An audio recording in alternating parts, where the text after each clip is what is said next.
Hanya ada dua jenis orang yang tidak mengalami emosi menyakitkan. Jenis manusia yang pertama adalah psikopat. Jenis manusia yang kedua adalah orang mati. Selama ini ada pemahaman atau harapan yang keliru bahwa hidup yang bahagia berarti sepanjang waktu kita bahagia. Ternyata tidak. Belajar menerima dan bahkan merangkul emosi yang menyakitkan adalah bagian penting dari kehidupan yang bahagia. Jadi kita tidak akan pernah bisa merasakan bahagia kalau kita tidak bisa menerima emosi yang menyakitkan.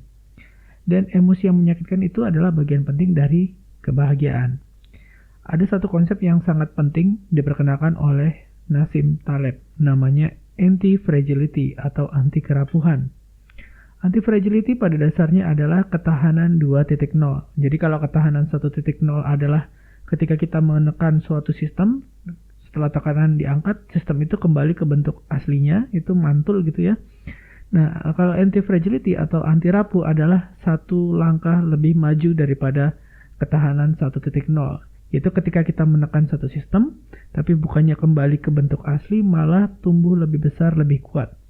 Contohnya, di dunia nyata kita melihat pada otot ya. Misalkan sistem otot kita, ketika kita mengangkat beban, otot kita mengalami kerusakan, mengalami tekanan, mengalami stres. Apa yang terjadi? Bukannya kembali ke bentuk semula, justru otot kita tumbuh lebih kuat.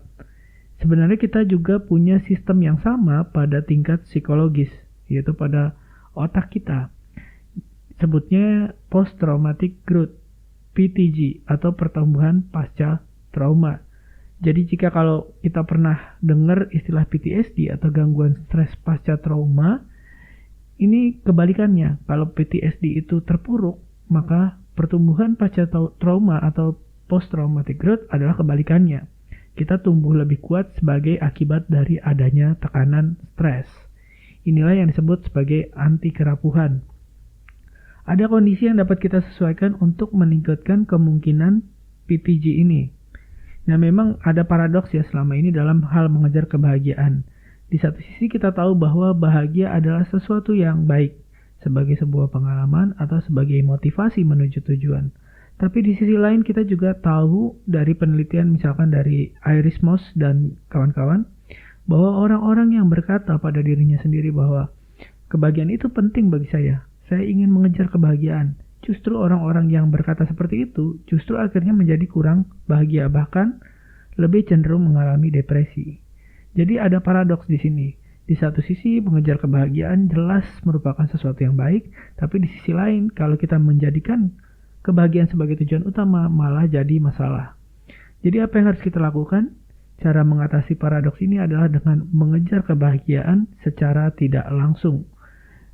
Bayangkan sinar matahari gitu ya. Jadi jika kita melihat sinar matahari secara langsung, itu menyakiti mata. Tapi kalau kita melihat sinar matahari secara tidak langsung, kita pecah sinar matahari sebagai elemen-elemennya, menjadi unsur-unsurnya, kita dapat melihat spektrum warna gitu. Jadi kita bisa melihat sinar matahari, menikmatinya, meresapinya, tapi secara tidak langsung. Seperti menatap matahari, mengejar kebahagiaan secara langsung dapat menyebabkan lebih banyak kerugian daripada kebaikan. Tapi kalau kita pecah-pecah menjadi elemen-elemennya, kita dapat menikmati, mengejar kebahagiaan, dan meningkatkan tingkat kebahagiaan kita. Gitu. Jadi apa saja nih, kalau kita pecah bahagia itu menjadi spektrum warna gitu. Nah, peneliti menyimpulkan ada model namanya S-Fire. S-Fire itu bisa memicu tadi sistem yang disebut anti-fragile. Nah, S-Fire adalah akronim yang berarti spiritual, kemudian fisik, intelektual, relasional, dan akhirnya adalah emosi. Emosi yang baik, yang sejahtera gitu ya. Nah, kalau S-nya, spiritualitas itu adalah tentang bagaimana kita menemukan makna dan tujuan hidup di tempat kerja dan di rumah. Jadi kalau kita bangun pagi, punya tujuan hidup yang jelas gitu, kemungkinan besar kita akan sanggup mengatasi hambatan hari itu. Sedangkan untuk yang F, fisik, yang paling penting dilihat adalah stres. Stres ini adalah salah satu pembunuh yang senyap, yang sunyi. Di Amerika Serikat dan di Indonesia juga, lebih dari separuh karyawan itu tidak menggunakan waktu liburan untuk berlibur. Ya, karena sibuk, bukan hanya sibuk kerja, tapi sibuk bermedia sosial, sibuk upload, update terbaru di tempat liburan, dan bahkan mereka yang berlibur, hampir setengahnya masih terikat dengan pekerjaan. Jadi masalahnya bukan stres, tapi kurangnya pemulihan fisik dan mental. Nah, untuk intelektual ada penelitian yang menunjukkan bahwa orang yang ingin tahu, yang suka bertanya, yang kepo gitu, pengen mendalami suatu misteri di dunia ini, itu tidak hanya lebih bahagia, mereka juga hidup lebih lama. Tapi tidak cuma banyak tanya gitu, tidak hanya mengajukan pertanyaan, tapi mereka juga terlibat dengan materi secara mendalam. Jadi mereka mendalami satu bidang, kemudian mereka mengeksplor dari A sampai Z, ya, luar dalam. Mereka suka gitu, bisa berupa teks, ya, bisa berupa karya seni, bahkan apa yang mereka temui di alam. Nah, kemudian faktor berikutnya adalah relasional atau hubungan. Jadi faktor yang bisa memprediksi kebahagiaan, nomor satu yang bisa memprediksi adalah waktu berkualitas yang kita habiskan bersama orang-orang yang kita sayangi dan yang peduli pada kita. Dan ternyata kualitas hubungan kita adalah syarat nomor satu untuk meningkatkan kemungkinan kita bisa tumbuh melalui kesulitan, atau yang tadi kita sebut sebagai anti-fragility. Terakhir, emosi yang sejahtera, yang bahagia gitu, tidak harus bahagia, maksudnya emosinya stabil, sejahtera. Sebelumnya kita tahu tadi, kalau kita bisa merangkul emosi yang menyakitkan itu penting, tapi menumbuhkan emosi yang menyenangkan juga penting, terutama emosi syukur. Kata-kata bijak, syukur adalah ibu dari semua kebajikan. Ketika kita menghargai kebaikan dalam hidup kita, kita memiliki lebih. Jadi ya, kalau di kitab suci kita sering membaca, bersyukurlah maka akan aku tambahkan. Jadi Tuhan pun akan menambahkan apapun yang kita syukuri dalam hidup.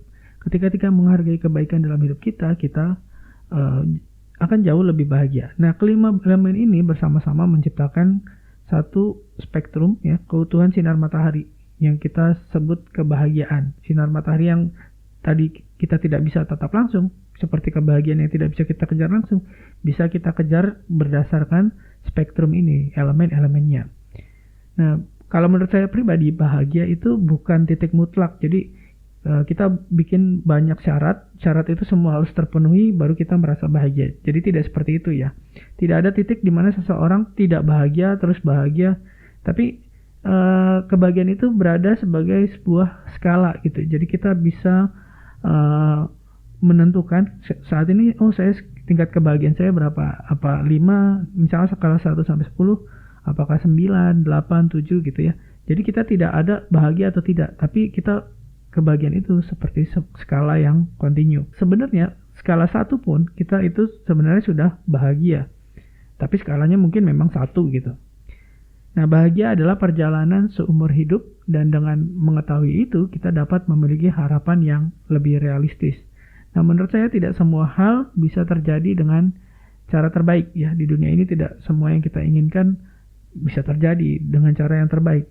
Namun kita dapat belajar untuk membuat yang terbaik dari hal-hal yang terjadi pada kita.